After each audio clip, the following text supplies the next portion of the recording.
আমি দিনাজপুর ৪ আসন থেকে নির্বাচিত মাননীয় সংসদ সদস্য জনাব মোহাম্মদ আখতারুজ্জামান মিয়াকে তার জরুরি জনগুরুত্ব সম্পন্ন বিষয়ে মনোযোগ আকর্ষণের নোটিশ পড়ার জন্য আহ্বান জানাচ্ছি।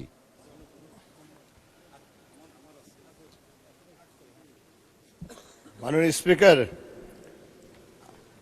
আপনি ডেপুটি স্পিকার হিসাবে শপথ নিয়েছেন, এই জন্য আপনাকে ধন্যবাদ। এবং ধন্যবাদ আজকে মাননীয় স্পিকারের পরিবর্তে বা মাননীয় স্পিকার জায়গায় আপনি স্পিকারের দায়িত্ব পালন করছেন, এই জন্য আপনাকে আন্তরিক ধন্যবাদ। আমার নোটিশ উত্থাপনের পূর্বে আমার অনুমতি সাপেক্ষে আমি আপনাকে ধন্যবাদ জানাই। আমি বিনয়ের সাথে স্মরণ করছি গণতন্ত্রের প্রবক্তা, স্বাধীনতার ঘোষক শহীদ রাষ্ট্রপতি জিয়াউর রহমানকে। আমি শ্রদ্ধার সাথে স্মরণ করি 3 বারের সফল মরহুমা প্রধানমন্ত্রী আপসী নেত্রী বেগম খালেদা জিয়াকে।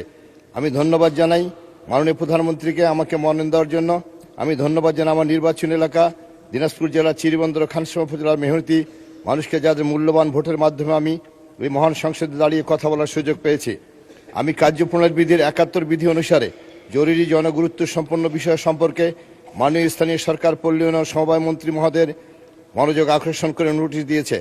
আমার নোটিশের উত্থাপনীয় বিষয় দিনাজপুর জেলার খানসামা উপজেলার জয়ন্তিয়া ঘাট নদীর উপর নির্মাণাধীন ব্রিজ নির্মাণ করার লক্ষ্যে পুনঃটেন্ডার আহ্বান করে ব্রিজ নির্মাণের কাজ সম্পন্ন করা প্রসঙ্গে।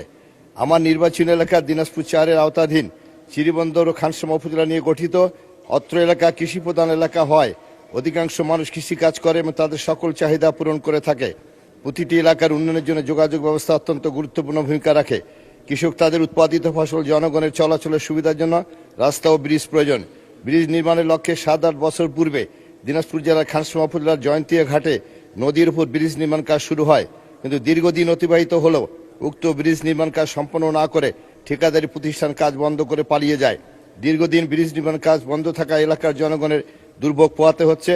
দিন দিন জনগণের মধ্যে ক্ষোভ বৃদ্ধি পাচ্ছে। তাই জরুরি ভিত্তিতে খানসামা উপজেলার জয়ন্তী ঘাট নদীর উপর ব্রিজ নির্মাণে পুনঃটেন্ডার করে দ্রুত ব্রিজ নির্মাণ করা এলাকাবাসীর প্রাণের দাবি। বিষয়টি অতি জরুরি গুরুত্বপূর্ণ সম্পন্ন বিধায় এ বিষয়ে প্রয়োজনীয় ব্যবস্থা গ্রহণ করার জন্য মাননীয় মন্ত্রীর মনোযোগ আকর্ষণ করছি। মাননীয় স্পিকার, আপনাকে ধন্যবাদ। ধন্যবাদ মাননীয় সদস্য আপনাকে। মাননীয় স্থানীয় সরকার পল্লী উন্নয়ন ও সমবায় মন্ত্রী জনাব মির্জা ফখরুল ইসলাম আলমগীরকে এই বিষয়ে তার সংক্ষিপ্ত বিবৃতি প্রদানের জন্য আহ্বান জানাচ্ছি। ধন্যবাদ মাননীয় স্পিকার। আমি ধন্যবাদ জানাচ্ছি আমাদের সম্মানিত সংসদ সদস্যকেও।